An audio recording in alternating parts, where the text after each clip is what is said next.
Students, आज हम करेंगे गोलीय दर्पणों द्वारा परावर्तन के लिए चिन्ह परिपाटी। तो सबसे पहले आपका पहला पॉइंट है, आपको ये सब पॉइंट्स ध्यान में रखने हैं, तभी आप कोई भी क्वेश्चन जो है वो आप सॉल्व कर पाएंगे। तो सबसे पहला पॉइंट आपने ये ध्यान में रखना है, बिंब मतलब बिंब वस्तु हमेशा दर्पण के बाईं ओर रखा जाता है और इसका अर्थ है कि दर्पण पर बिंब से प्रकाश बाईं ओर से आपतित होता है। मतलब जो आपका प्रकाश है वो बिंब के ऊपर बाईं ओर से पड़ेगा। दूसरा, मुख्य अक्ष के समांतर सभी दूरियां दर्पण के ध्रुव से मापी जाएगी। तीसरा, मूल बिंदु के दाईं ओर मापी गई सभी दूरियां धनात्मक मानी जाती है, जबकि मूल बिंदु के बाईं ओर मापी गई दूरियां ऋणात्मक मानी जाती हैं। चौथा, मुख्य अक्ष के लंबवत तथा ऊपर की ओर मापी जाने वाली दूरियां धनात्मक मानी जाती है और मुख्य अक्ष के लंबवत तथा नीचे की ओर मापी जाने वाली दूरियां ऋणात्मक मानी जाती हैं। बिंब की दूरी हमेशा ऋणात्मक रहेगी और अवतल दर्पण की फोकस दूरी हमेशा ऋणात्मक रहेगी। अवतल दर्पण, क्योंकि देखिए दर्पण, ये आपका कौन सा दर्पण सामने है, अवतल दर्पण है, और ये आपका ए बी आपका हो गया वस्तु मतलब बिंब और ए डैश बी डैश आपका प्रतिबिंब।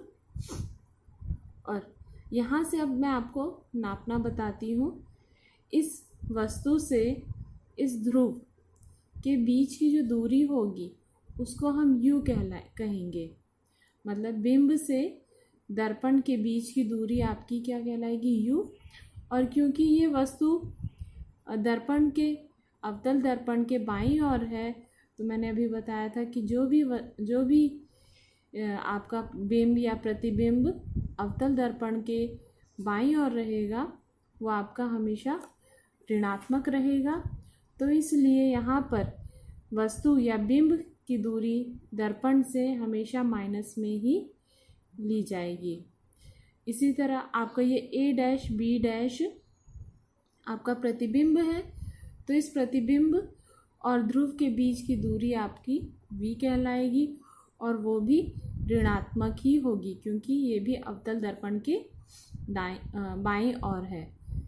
और इसी तरह ऊंचाई यानी कि आपकी बिंब या आपका वस्तु जो है कितना ऊंचा है। अगर ये ऊपर की तरफ है तो वो हमेशा धनात्मक रहेगा और नीचे की तरफ है तो वो ऋणात्मक। आपका जैसे ये बिंब है ये ऊपर की तरफ है तो ये हमेशा धनात्मक रहेगा, और ये प्रतिबिंब आपका नीचे की ओर है तो ये ऋणात्मक रहेगा।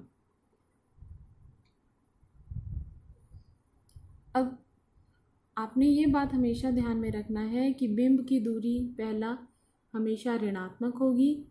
अवतल दर्पण में फोकस हमेशा ऋणात्मक होगा, क्योंकि देखिए अवतल दर्पण में फोकस यहाँ पर होता है, दर्पण के आगे मतलब बाईं ओर होता है, तो इसलिए यहाँ पर फोकस आपका ऋणात्मक रहेगा। लेकिन जो आपका उत्तल दर्पण रहता है उसमें आपका ये धनात्मक रहेगा। ये आप देख सकते हैं, ये आपका उत्तल दर्पण है। यहाँ पर देखिए वस्तु जो है, वस्तु दर्पण के बाईं ओर स्थित है, तो वस्तु और ध्रुव के बीच की जो दूरी होगी वो आपका माइनस में रहेगा। लेकिन यहाँ पर देखिए जो प्रतिबिंब बन रहा है बेटा वो दर्पण के पीछे बन रहा है, तो यहाँ ध्रुव और प्रतिबिंब के बीच की दूरी आपकी क्या रहेगी, माइनस में, और सॉरी प्लस में रहेगी। फिर यहाँ पर फोकस देखिए दाईं ओर है, उत्तल दर्पण में फोकस आपका कहाँ है, दाईं ओर है, तो इसलिए उत्तल दर्पण में फोकस आपका हमेशा धनात्मक रहेगा। परंतु अवतल दर्पण में, मैं फिर से बता रही हूँ, अवतल दर्पण में फोकस आपका ऋणात्मक रहेगा। ठीक, दर्पण का सूत्र होगा आपका 1/V plus 1/U is equal to 1/F। मैंने आपको अभी बताया था V क्या होता है, प्रतिबिंब की दूरी, और ये दूरी आप हमेशा कहाँ से नापेंगे, ध्रुव से। U बिंब की दूरी, ये भी वस्तु जो है, वस्तु और ध्रुव के बीच की जो दूरी है वो आपकी यू कहलाएगी। और एफ फोकस दूरी, वो भी आप ध्रुव से ही नापेंगे। यानी आप कोई भी दूरी आप नाप रहे हैं, प्रतिबिंब की, बिंब की, फोकस की, वो आप हमेशा ध्रुव से ही नापेंगे। नेक्स्ट है आपका आवर्धन। आवर्धन गोलीय दर्पण द्वारा उत्पन्न वह आपेक्षिक विस्तार है जिससे ज्ञान होता है कि कोई प्रतिबिंब बिंब की अपेक्षा कितना गुना आवर्धित है, या इसे प्रतिबिंब की ऊंचाई तथा बिंब की ऊंचाई के अनुपात रूप में व्यक्त किया जाता है। मतलब आप इसकी सहायता से हम ये बता सकते हैं कि आपके पास कोई भी जो गोलीय दर्पण है उसमें जो प्रतिबिंब है वो बिंब की अपेक्षा कितना गुना आवर्धित है। ठीक, तो इसकी भी कुछ आप इसका सूत्र देखिए क्या होगा। m बराबर प्रतिबिंब की ऊंचाई बटे बिंब की ऊंचाई, यानी h डैश अपॉन h, या आप लिख सकते हैं HI अपॉन H0 भी लिख सकते हैं, यानी इमेज। I आपका इमेज, प्रतिबिंब को इंग्लिश में इमेज कहते हैं, और वस्तु या बिंब को इंग्लिश में आप ऑब्जेक्ट कहते हैं। तो इसलिए हमने इस तरह से भी लिख दिया HI अपॉन H0 या HO। तो और m का और आवर्धन का और क्या सूत्र हो सकता है, -v अपॉन u। तो हम इन दोनों को मिलाकर लिख देते हैं, m बराबर HI अपॉन H0, HO बराबर -v अपॉन u। अब यहाँ कुछ इम्पॉर्टेंट पॉइंट्स हैं, जैसे यदि m ऋणात्मक है तो प्रतिबिंब वास्तविक होगा। ये ध्यान रखिएगा, जब ये जो आपका आवर्धन है माइनस में आएगा, अगर इसको हम सॉल्व करें, अगर ये माइनस में आएगा तो आपका प्रतिबिंब कैसा रहेगा, वास्तविक रहेगा। और अगर यही m प्लस में आएगा, धनात्मक होगा, तो प्रतिबिंब आपका आभासी बनेगा। ठीक, और यदि HI बराबर H0, HI बराबर HO का मतलब क्या हुआ कि आपके पास जो प्रतिबिंब है और बिंब दोनों की ऊंचाई बराबर है, तो m आपका क्या आ जाएगा, 1 आ जाएगा। m आपका 1 ही आ जाएगा। अगर HI और HO बराबर है तो दोनों कट जाएगा, तो आपके पास कटने के बाद क्या आएगा, 1 आएगा। तो इसका मतलब क्या है, प्रतिबिंब का आकार बिंब के आकार के बराबर है, यानी उनकी दोनों हाइट जो है बराबर है। दूसरा पॉइंट, अगर HI बड़ा है HO से, मतलब प्रतिबिंब की जो ऊंचाई है वो बिंब की ऊंचाई से ज़्यादा है, तो आपका जो आवर्धन है वो 1 से बड़ा है। अगर मान लीजिए आपका आवर्धन 1 से बड़ा आ रहा है, तो आप ये सोचेंगे कि प्रतिबिंब जो है बिंब से बड़ा होगा। और अगर आपका आवर्धन m जो है 1 से छोटा आएगा, तो प्रतिबिंब बिंब से छोटा होगा, मतलब कि जो प्रतिबिंब की ऊंचाई होगी वो बिंब की ऊंचाई से कम होगी। अब ये नोट देखिए, समतल दर्पण का आवर्धन सदैव +1 होता है। जो आपके पास प्लेन मिरर होता है, जो आप शीशा देखते हैं, समतल दर्पण, उसका आवर्धन हमेशा +1 होता है। क्यों, आपने स्टार्टिंग में पढ़ा था कि जितनी ऊंचाई वस्तु की होगी उतनी ही ऊंचाई क्या होगी, उसके प्रतिबिंब की होगी। और जितनी दूरी पर वस्तु दर्पण से दूर है, उतनी ही दूरी पर जो प्रतिबिंब होगा वो भी वस्तु दर्पण से दूर रहेगा। तो इसका मतलब आप ये समझ सकते हैं कि उसका आवर्धन क्या रहेगा, 1 रहेगा। और प्लस साइन आपका क्या इंडिकेट करता है बेटा, कि वो आपका प्रतिबिंब जो है आभासी है। ठीक है, कैसा है, आभासी है, और प्रतिबिंब का आकार बिंब के आकार के बराबर है। तो ये एक शॉर्ट, ये पूरे इसका शॉर्ट में है कि यदि m पॉजिटिव है यानी धनात्मक है और 1 से छोटा है, तो दर्पण क्या रहेगा, उत्तल दर्पण। दर्पण क्या होगा, उत्तल दर्पण। यहाँ पर m फिर से बात करते हैं, m अगर 1 से छोटा है, इसका मतलब क्या हुआ कि जो प्रतिबिंब का आकार है वो बिंब से छोटा है। तो उत्तल दर्पण में तो होता ही है, प्रतिबिंब जो है बिंब से छोटा होता ही है। फिर दूसरा पॉइंट, m धनात्मक भी है लेकिन जो m जो है 1 से बड़ा भी है, मतलब m बड़ा भी है, मतलब कि आपका यहाँ प्रतिबिंब जो है बिंब से बड़ा है, तब आपका दर्पण क्या कहलाएगा? अवतल दर्पण।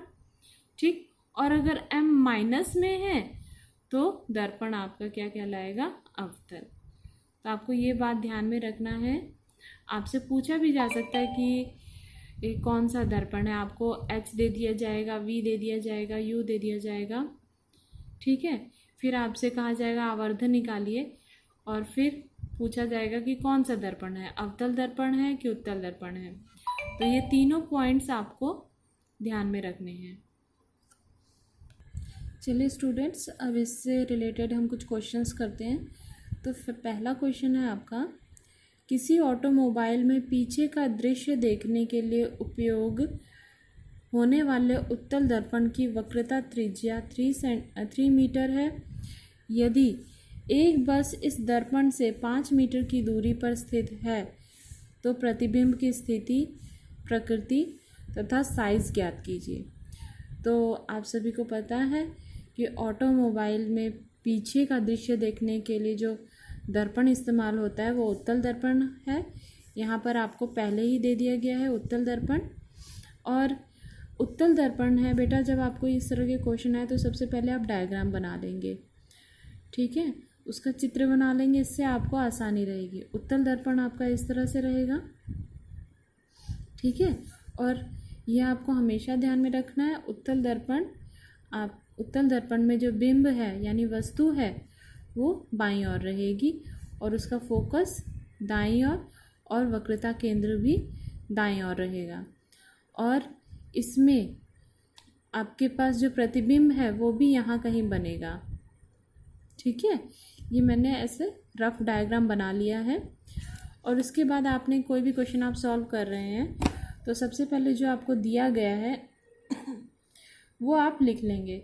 आपको वक्रता त्रिज्या दी हुई है, वक्रता त्रिज्या मतलब r आपको दिया हुआ है 3 मीटर।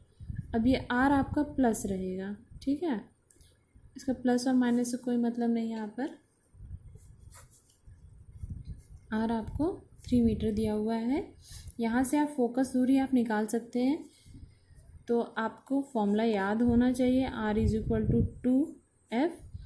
तो यहाँ पर देखिए 3, r आपको 3 दिया हुआ है और = 2f, तो 3/2 = f, ठीक। और क्योंकि ये उत्तल दर्पण है तो यहाँ पर फोकस आपका बेटा क्या रहेगा? प्लस में रहेगा। तो यहाँ पर f = आपका आ गया 1.5 मीटर। यहाँ आपके पास आगे फोकस दूरी आ गई। उसके बाद चलिए आगे पढ़ते हैं। यदि एक बस इस दर्पण से 5 मीटर की दूरी पर स्थित है, मतलब आपका जो बस है, वस्तु है या बिंब जिसे हम कहें, वो दर्पण से कितनी दूरी पर स्थित है? 5 मीटर। मतलब मान लीजिए ये आपकी बस है, इस उत्तल दर्पण से कितनी दूरी पर स्थित है? 5 मीटर। अब क्योंकि ये जो वस्तु है आपकी, बस है, जो बिंब है वो बाईं ओर है, तो u आपका क्या हो जाएगा बेटा? -5 मीटर, -5 मीटर हो जाएगा। फिर उसके बाद आपने बताना है तो प्रतिबिंब की स्थिति यानी प्रतिबिंब कहाँ पर है, प्रकृति, और उसका साइज़ भी बताना है आपको कि कितना साइज़ होगा उसका। मतलब आपको v बताना है एक तो कि प्रतिबिंब कहाँ पर है, ठीक है, और साथ में आप बताना है कि वो किस तरह का प्रतिबिंब रहेगा, ठीक। तो चलिए स्टार्ट करते हैं। दर्पण का सूत्र हमें पता है क्या होता है, 1/v + 1/u = 1/f। तो ये हो गया आपका 1/v, आपको नहीं पता ऐसे ही रहने दो, प्लस 1/u, आपका u आपने निकाला है -5, यहाँ मैंने लिख दिया -5 = 1/f। 1/f हो गया 1.5। ठीक, तो ये देखिए बेटा प्लस इंटू माइनस आपका क्या हो जाएगा माइनस, तो 1/v minus 1/5 is equal to, अच्छा हम इस डेसिमल को हटा देते हैं, या हटा दिया तो ऊपर आपके पास क्या आ जाएगा 10 आ जाएगा। ठीक है, तो 10/15। ये मैंने सॉल्यूशन आपका इजी हो जाए इसलिए मैंने इस तरह से किया है। आप चाहे तो इसको ऐसे भी रख सकते थे। तो इसको कैंसिल करते हैं, देखो 5 से कैंसिल करते हैं, 5 3 जा 15 और ये हो गया 5 2 जा 10। अब ये देखिए 1/v माइनस 1/5 है, इसको उधर ले जाइए तो ये हो जाएगा प्लस 2/3 को ऐसे ही लिखिए प्लस 1/5। तो 1/v। अब 3 और 5 का लस या एलसीएम जिसे कहते हैं आप, कितना आ जाएगा 15 और 5 दूनी 10 प्लस 3। तो 1/v बराबर 13/15। तो अब देखो 1/v है तो v क्या हो जाएगा, आप इसको उल्टा कर दीजिए, नीचे का ऊपर ऊपर का नीचे, तो v इज इक्वल टू हो जाएगा आपका 15/13, या इसको हम डिवाइड करने के बाद हमारे पास आ जाएगा लगभग 1.15 मीटर, और ये भी आपका किस में आ रहा है प्लस में आ रहा है। तो इसका मतलब आपका जो प्रतिबिंब है वो दर्पण के पीछे बनेगा, भाई बनना था उत्तल दर्पण था। तो अब यहाँ पर आपने क्या निकाल लेते हैं, आवर्धन निकाल लेते हैं m का सूत्र m बराबर h-h या hi/ho बराबर -v/u। ठीक, अब देखो m बराबर माइनस v आपको दिया हुआ है, ये 15/13 लिख लेते हैं, 15/13 और u आपका यहाँ था -5, तो -5, माइनस से माइनस कैंसिल, तो 15 ये 13 नीचे आ जाएगा, 13 गुणे 5, 5 एकम 5, 5 दिया 15। ठीक, 3/13 या आपके पास आ जाएगा 0.23 और ये प्लस में है 0.23। तो इससे आप क्या पता करते हैं, आपको क्या पता चलता है कि आपका जो प्रतिबिंब है आभासी है,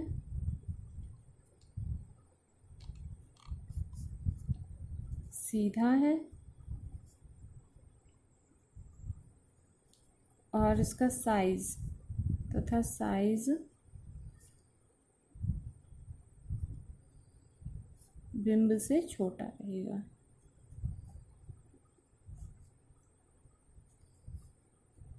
छोटा है।